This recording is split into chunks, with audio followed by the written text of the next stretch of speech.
Parkhurst, an upmarket Johannesburg neighbourhood, is taking the bull by the horns and wants to start taking itself off the national electricity grid. It's looking at encouraging its residents to go solar and the operators in its high street to use alternative energy to keep their lights on.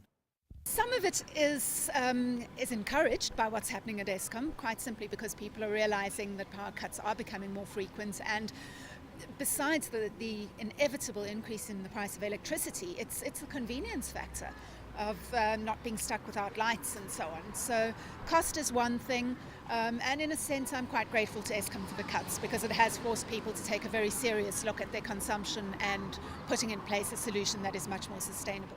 Lately there's a big interest, especially in communities like this, like Parkhurst, where people think, I want to live differently, I want to do stuff differently.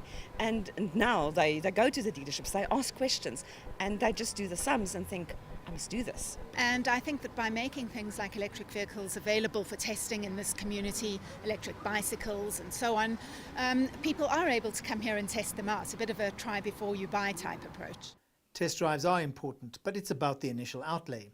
Electric cars aren't cheap. South Africans have also not been that interested in alternative energy sourced cars either. And while global sales are near 200,000, local sales are nowhere near expectations. This might change now that BMW has launched their version locally. I'll be honest and say we are not entirely happy with the uptake. One thought it would have been more.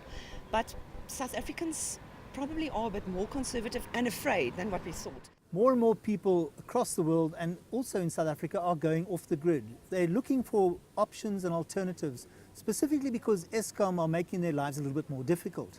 When it comes to cars, there are electric cars in the market and people are looking at them quite seriously. There is one inhibitor, it's fairly pricey, but if you consider the cost per kilometre, it's a no-brainer.